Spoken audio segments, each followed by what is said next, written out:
going to a different economy, and we're going to be learning more about that as we go. But clearly, we're learning that things can be done from remote locations. We're learning that technology can replace people even more than we thought. We're not going back to the same economy. We're recovering, but to a different economy, and it'll be one that is more leveraged to technology. And I worry that that is going to make it even more difficult than it was for many workers. In Silicon Valley, and my friends who work in technology know that what we did to the manufacturing workers, we are now going to do to the retail workers, the call center workers, the fast food workers, the truck drivers, and then even bookkeepers, accountants, insurance agents, lawyers, and on through the economy. So what happened to the manufacturing workers is a very clear sign. This effort. And China has big plans for this. They intend to seed their digital yuan into the global environment by giving it away to visitors at next winter's Olympics. When they arrive at the airport, they're going to get yuan digital wallets. They're going to receive digital yuan. They're going to use it throughout their visits to Beijing, and then they're going to take it back to their home countries. They see this as a huge advantage. Why? Because who controls the underlying protocols, who controls the underlying standards of the future of money will control the future of money.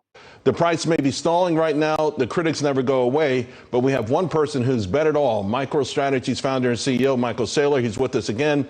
Michael, it's been far too long. I just want to get your take because I know you were at that Bitcoin conference last week. I saw the pictures, the photos, all the cool people were there. I wasn't invited. Did it live up to the hype? It did live up to the hype, Charles. I've never seen so much passion. We have politicians from all over the world getting interested. We have sports figures.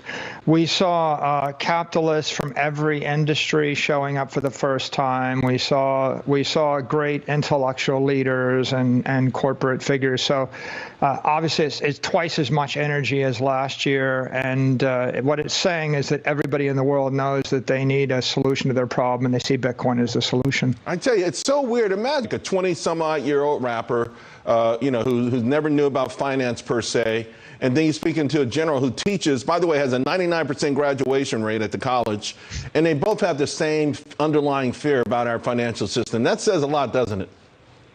You know what they're thinking? They're thinking, I don't know if I trust the government. I don't trust the currency.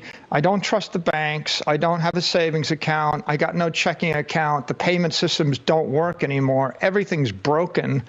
And the entire crypto economy offers a solution to that problem. And so everybody's looking for the way to improve their life with technology. So I'm reading about the, quote, crypto holy war, where they're saying Jack Dorsey is the Bitcoin maximalist, where Mark Andreessen is the crypto polymorphist. I mean, is there some sort of crypto play beyond Bitcoin? I know you put it all into Bitcoin, but do the other coins out there have any sort of value or potential? You know, I think Mark and Jack agree on more than they disagree, and I think they both love Bitcoin, and they're both enthusiastic about crypto technology. The difference is Mark's a venture capitalist. He's willing to take more risk on protocols and tokens, and of course, that's his job. He takes risk for a living. Jack's focused on billions of unbanked, and he's looking for the low-risk path forward, which is Bitcoin. I think ultimately they will settle their differences and come together in order to make a better world, because technology is the solution to our problem. Well, maybe one day I can get all three of you guys in the studio and we can hash it out. Let's. Welcome to the Crypto Teacher. And guys, you know, I come back with that video just to make you think. And guys, we have Michael Saylor speaking of Bitcoin. And we know the Bitcoin conference in Miami exposed crypto to the world.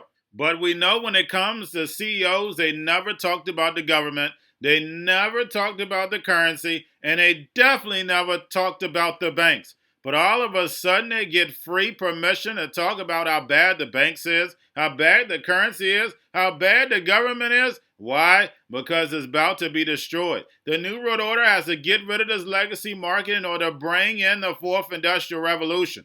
But that entails robots, algorithms, and drones that take over the economy. And like Michael Saylor said in this video a few times, technology is going to be the solution. And then we have the Bitcoin ETF. They keep priming up this Bitcoin ETF from Grayscale. And we have 3 Bitcoin futures ETFs but not one spot. Now, they have until July to approve. We know by the time July gets here, stocks and cryptos are going to be taking a beating.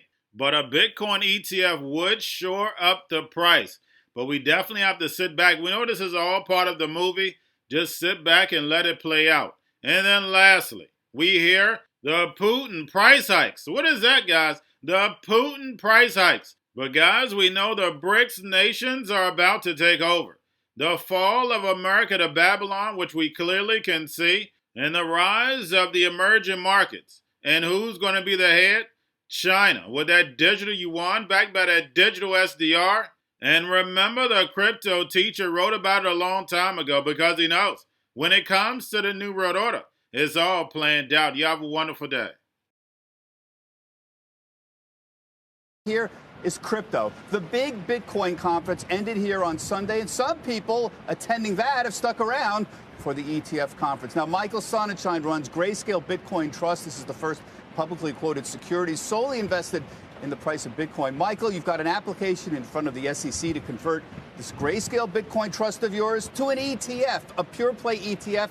The SEC has until early July to respond to your application. They've denied everything, all previous pure play Bitcoin ETFs. You said you might want to sue if they don't approve your application. Why and on what legal grounds would you have to sue them? Well, listen, the Grayscale team has never wavered in its commitment to converting GBTC to an ETF. 8 years ago, that's directly the way that we structured this product. And if we zoom back out over time, regulators and the SEC in particular has really evolved their thinking around the asset class and how to give investors access to it. We had the first futures ETFs approved last year, a huge milestone for the industry. And then as recently as last week, the approval of the first Bitcoin futures ETF registered under the 33 Act.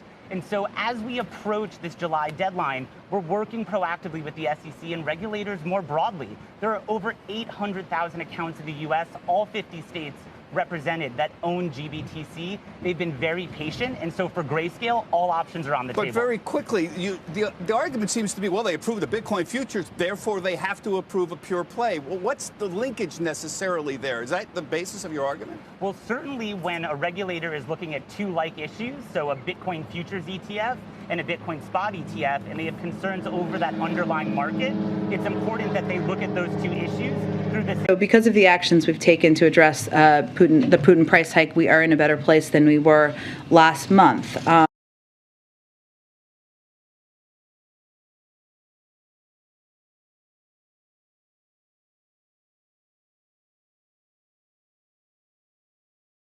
Most powerful person in the world is the storyteller. The storyteller sets the vision, values, and agenda of an entire generation to come. Steve Jobs. And guys, you know I truly believe in this. When you look at the New World Order, they're the storytellers. And that's the reason why I wrote my New World Order book. But guys, now it's time to change the current generation. And I wrote 3 kids' books. You know, I love the Trinity because I understand the power that's in it. So I have 3 books. We have an opportunity to change the generation, to educate, not just me, but I want to show you that I take action on a daily basis. And I want you to take action on a daily basis. Whether it's your job, whether it's in your community, we have an opportunity right now to educate the masses. I posted this on my Twitter account. Please share, but this is a short clip of the 3 books. There's going to be a clothing line and action figures. Please get these books for your kids, nephews, cousins, friends, so therefore we can start the re-education now. Because as we see, the 4th Industrial Revolution foundation is definitely here. Robots, algorithms, drones, taking humanity out the picture. We have to re-educate. But let's get into the video. Part 1. King Joshua and Drama Tam save the village. Part 2. King Joshua and Drama Tam save New York from COVID-33. Part 3. King Joshua and Drama Tam goes to China. It's mandatory to get part 1, part 2, and part 3 of this series. It's time to re-educate Generation Z.